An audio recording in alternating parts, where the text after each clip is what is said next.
नमस्कार. आपल्या सगळ्यांचे महाराष्ट्र सोशल न्यूज चॅनलमध्ये हार्दिक स्वागत. चला वळूया तर एका नवीन बातमीकडे. आजची बातमी.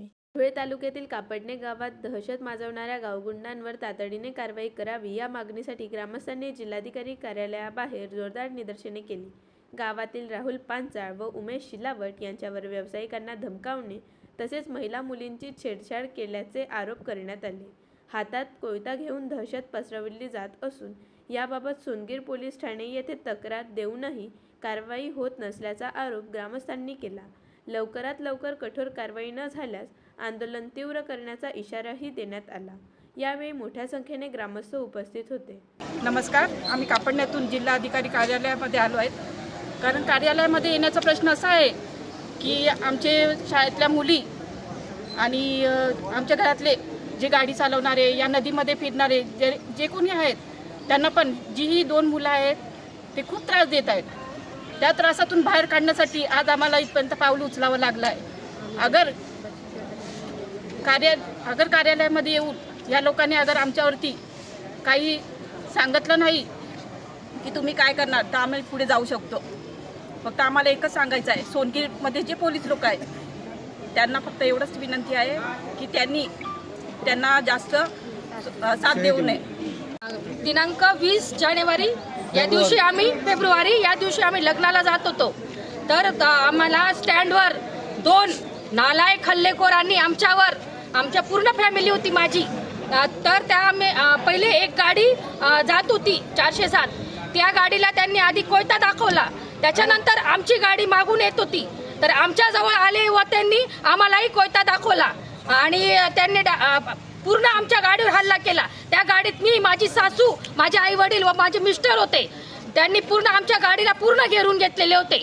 तर अशा हल्लेखोरांना अटक करा आणि सोनगीर पोलीस स्टेशन याच्यावर काहीच निर्णय घेत नाही किंवा कार्यवाही करत नाही. तर सोनगीर पोलीस स्टेशनतील सगळ्या पोलिसांना एकच विनंती आहे की त्यांनी कापडणे गावात, आम्ही ग्रामीण भागात असून आम्हाला सोनगीर पोलीस स्टेशनचा काहीही उपयोग नसून त्यांनी त्याच्यावर काहीतरी कार्यवाही करून आमच्यावर याला त्यांनी साथ द्यायला पाहिजे. कारण ग्रामीण जे सगळे ग्रामस्थ आहे हे त्यांच्या याच्या भरोश्यावर असतात. कारण आम्ही गरीब जनता ही फक्त पोलिसांच्या भरोश्यावर असते आणि जर त्यांच्यावर काही त्यांना न्याय मिळत नसेल तर मग एक पूर्ण जनता त्यांच्यावरही काहीतरी कार्यवाही करू शकते. फक्त जनताच करू शकते. मग त्यावेळेस पोलिसही काही करू शकत नाही.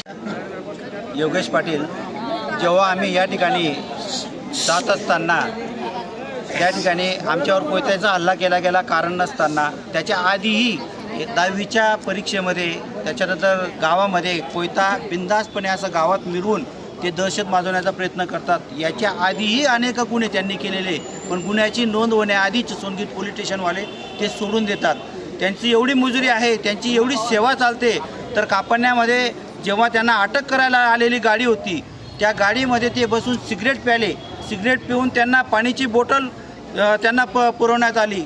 असे त्याच्यानंतर तो जेव्हा पोलीस स्टेशनमध्ये गेला तेव्हा पोलीस स्टेशनमध्ये पोलिसांसमोर अशी बूट वाजून आणि त्यांच्यासमोर शिक्षा म्हणून ते काय करत होते की डायरेक्ट त्या ठिकाणी तुला मारून टाकू, कोयत्याने कट्टा घेईल, तुला मारून टाकू, अशी आमच्या जे भैयादादा आहे त्यांना धमकी देत होते.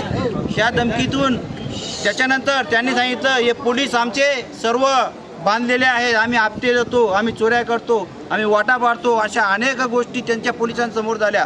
तरीसुद्धा पोलिसांनी आम्ही जात नाही तोपर्यंत कारवाई त्यांच्यावर केली नाही आणि त्या आमच्या पुढे त्या कापडण्यामध्ये परत ते कोयता फिरवला त्यांनी. मागणी काय तुमची? आमची मागणी अशी आहे की हे जे दहशत आहे, कोयता गँग आहे, यांचा नायनाट व्हायला पाहिजे. कारण आमचं कापडणं गाव तंटामुक्त गाव आहे आणि या गावामध्ये जर असे दहशतवाद असतील, पोलीस प्रशासनाचा या ठिकाणी हात असेल तर त्यांना निश्चित शिक्षा व्हायला पाहिजे. कारण आम्हाला इथपर्यंत यायचं कारण असं आहे की पोलीस प्रशासन, सोनगीर पोलीस प्रशासन या ठिकाणी अजिबात लक्ष देत नाही. 4 दिवसापासून फिरत असलेला जो व्यक्ती आहे त्याला आज कुठंतरी घेऊन गेले असतील कार्यवाही दाखवण्यासाठी. कारण त्यांना मेसेज गेला की जिल्हाधिकारी कार्यालयावर त्या ठिकाणी जाणार आहेत आणि त्याच्यामुळे त्यांना आज कुठं कार्यवाहीसाठी घेऊन गेले. आणि याच्यानंतर जर या प्रशासनाने लक्ष दिले नाही तर गावाच्या लेवलवर आम्ही ग्रामसभा घेऊन जे आम्हाला कार्यवाही करायची आहे ते आम्ही कार्यवाही करू. कारण प्रशासन जर लक्ष देत नसेल तर आम्ही न्याय मागायचा कुठं, असा आम्हाला प्रश्न पडलेला आहे. मग आमच्या गाव लेवलवर आम्ही ते निर्णय घेणार आहोत. सर्वात महत्त्वाचं म्हणजे या ठिकाणी कारवाई झालीच पाहिजे आणि होणारच करावीच लागणार आहे. नाहीतर मग आम्ही पोलिसांवरचा आणि प्रशासनावरचा पूर्ण विश्वास उडणार आहे. कारण हे ग्रामस्थ आमचे कापडनेवासी हे सर्व चिडलेले आहेत. काल पण जवळजवळ 300-400-500 लोकांनी निवेदन दिलं कापडण्यामध्ये. असं एवढे जर त्रास होत असेल तर आम्हाला कुठलं तरी पाऊल उचलावं लागेल आणि त्या सर्वस्वी जबाबदार प्रशासन राहील. बातमी आवडल्यास चॅनलला लाईक व सबस्क्राईब करा व दररोज अशा नवनवीन बातम्या पाहण्यासाठी चॅनलला फॉलो करा. धन्यवाद.